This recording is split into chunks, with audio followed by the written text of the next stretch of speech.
तो साथियों, बहुत बहुत स्वागत है आप सबका हमारे चैनल में। और हम जो है सावन के महीना जब भी चल रहा है और मैं हूँ अपने पैतृक ग्राम सरना में। और सावन के महीने में भगवान भोलेनाथ की पूजा अर्चना तो होती ही है।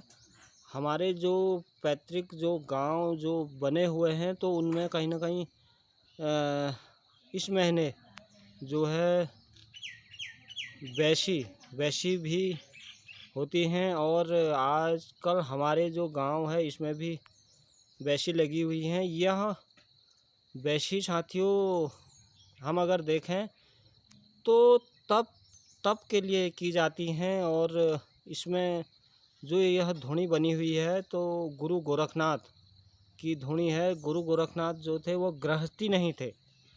और तो यहाँ पर जो भी वैशी करता है उसके जो वस्त्र होते हैं वह गेरुए पहनते हैं। और आपको वैशी में 22 दिन का जो है आपको अपना घर छोड़कर इधर ही मतलब मंदिर या धोनी जिसको हम धोनी कहते हैं तो धोनी में ही जो है रहना ज़रूरी है। और आपको गृहस्थ से अभी कोई मतलब नहीं है।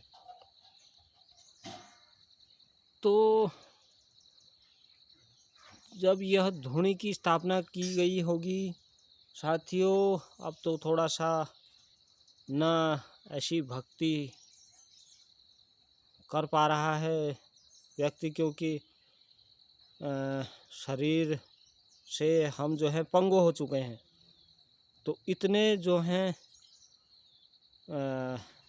भक्ति भी हमारे हमसे हो नहीं पाती है। लेकिन जो हमारी धरोहरें हैं इन धरोहरों को आज भी बहुत लोग कर रहे हैं। और गांव तो करीब करीब पलायन हो चुका है, लेकिन फिर भी बहुत से लोग अपने गांव आकर अपने अपने जो बने हुए हैं धोनियाँ देव स्थल जो बने हुए हैं तप स्थली, तो उसमें आकर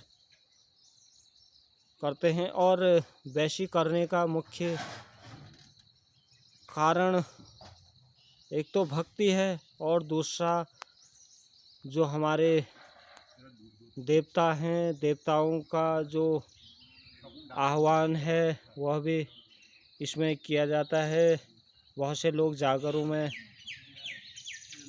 जो अवतरित जिनके शरीर में देवता अवतरित होते हैं, तो जब देवता अवतरित होता है साथियों तो उसके बाद उसको जो है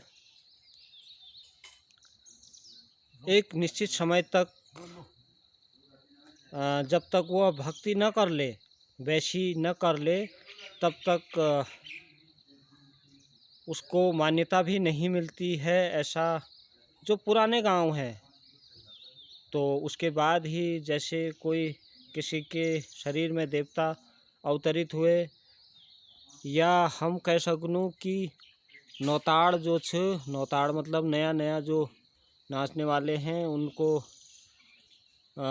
जब भी ऐसा कभी जागर लगती है किसी के घर में, या हम देखते हैं धोनी में या मंदिरों में या देवालयों में कहीं पर ढोल बज रहा हो या हुड़का बज रहा हो, यहाँ पर तो ढोल ही बजता है, तो उन लोगों को तब फिर कहा जाता है कि आपके वो जब उनके बोल वचन निकलते हैं कि मैं फलां देवता हूँ, फलां जगह से आया हूँ, तो फिर उनको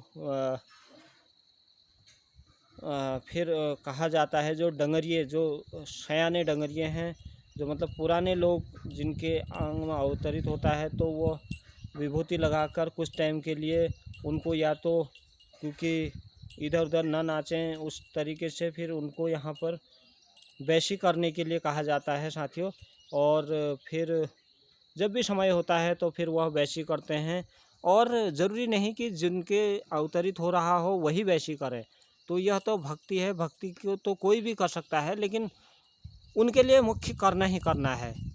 तो यहाँ पर फिर 22 दिन की वैशी अभी होती हैं। और फिर जो अभी सावन चल रहा है तो इसके बाद जब आश्विन में जो है आश्विन में जब नवरात्रि आती हैं तब जाकर फिर उसको 9 दिन की नवरात्रि कराई जाती हैं और उसके बाद उनका कार्य तभी पूर्ण होता है जब वह 9 दिन की नवरात्रि कर लेते हैं।